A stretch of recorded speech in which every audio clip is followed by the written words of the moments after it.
गुरुदेव, मैं तो निष्कपट हूँ, पारदर्शी मेरा मन है। आपके क्या? मैं संसार के किसी भी प्राणी के साथ छल नहीं कर सकता। मैं ये वचन देता हूँ गुरुदेव, मुझे तो बस आपकी शिक्षा और आपका सानिध्य चाहिए। बस यही मेरा प्रयोजन है। जाओ, इस भूमि को स्वच्छ करो। प्रतिदिन यही तुम्हारी प्राथमिक परीक्षा होगी।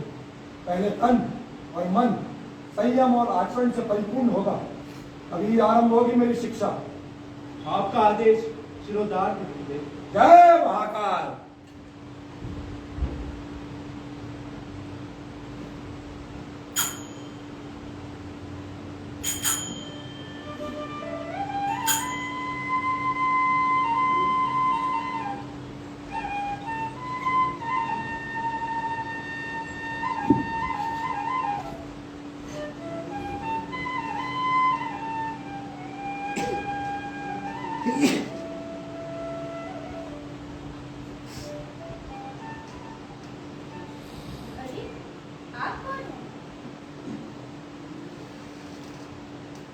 आपकी चर्चा हर कोई करता है। मेरे पिता, उन्हें भी आपने भूल लिया है। नहीं नहीं देवी, मैं तो अपना कर्म करता हूँ। प्रशंसा पाने की मुझे कोई भूख नहीं है। बस गुरु सेवा ही मेरी राह है।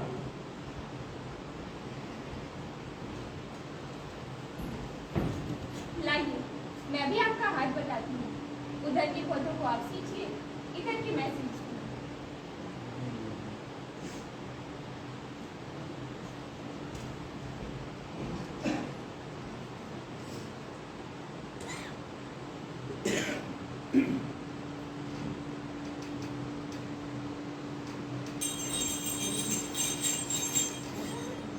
ये आप क्या कर रहे हैं?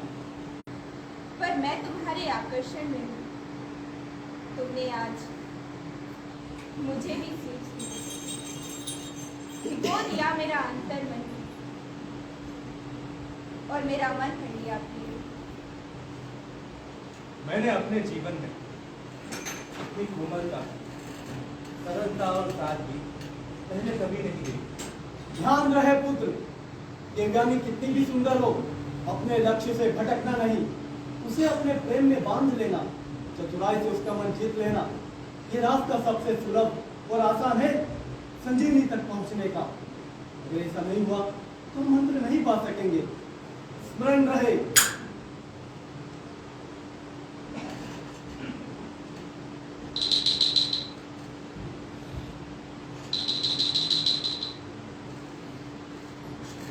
ओ सुमुखी, यूं नदी की तरह बरखाती हुई, यूं हवा की तरह लहराती हुई कौन हो तुम? यह तुम्हारा मोहक मुख, यह तुम्हारे चंचल नैन मुझे मन ही मन व्याकुल कर रहे हैं प्रिय। तुम्हारे मुग्ध होंठ फूलों के पराग से भर चुके हैं। तुम्हारा यौवन मुझे लुभा रहा है प्रिय। मेरे मन की तृष्णा बढ़ने लगी। ओ रूपवती, जी चाहता है तुम्हें संगिनी बना लूं और जन्म जन्मांतर के लिए तुम्हारा हो जाऊं। ओ राजकुंवर, क्यों हट ना करो? हृदय गतिमान मेरा घबराता जा रहा है। मेरे बस में अब कुछ कहाँ रहा? मैं तो सदा की हूँ, अब तुम्हारी हूँ। प्रेम रस में डूबी मैं विवश हूँ सुकुमार। तुम कामदेव रूपी मेरे मन को मोह रहे हो। मैं रतिवती की चली आ रही हूँ तुम्हारे पीछे। तुम्हारा ये समूह मुझे अभिभूत कर रहा है। हे प्राण, मेरे धैर्य की प्रतीक्षा ना लो।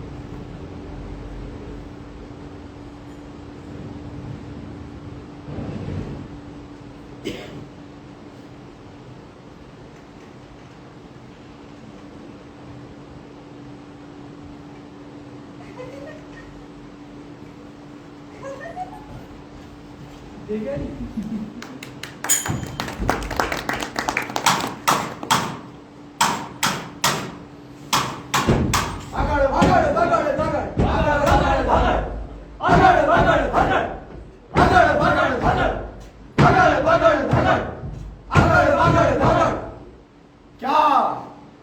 शुक्राचार्य की आंखें बंद है, या उनकी मति भ्रष्ट हो गई है, या उनका हम असुर पुत्रों पर स्नेह कम हो गया है।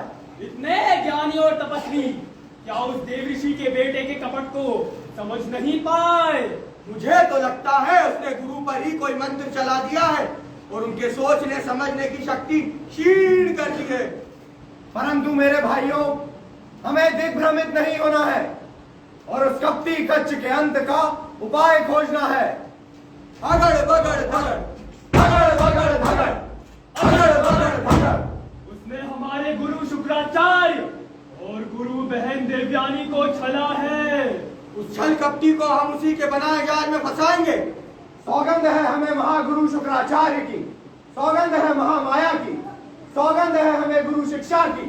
गुरु शुक्राचार्य की शिक्षा वेट न जाने पाए, शीघ्र ही उसका अंत हमारे हाथों होगा।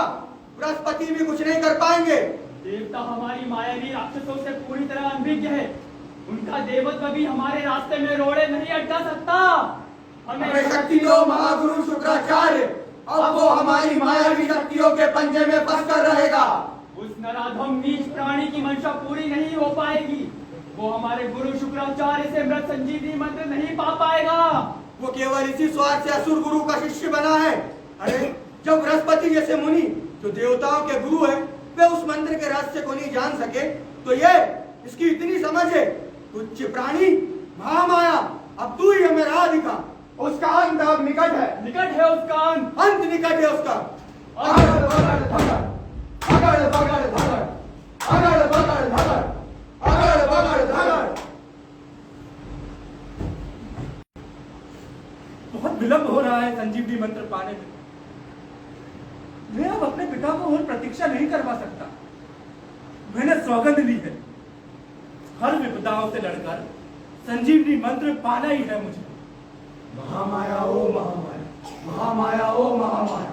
अगड़ बगड़ धगड़, अगड़ बगड़ धगड़, अगड़ बगड़ धगड़, अगड़ बगड़ धगड़, अगड़ बगड़ धगड़, अगड़ बगड़ धगड़, अगड़ बगड़ धगड़, अगड़ बगड़ धगड़, अगड़ बगड़ धगड़।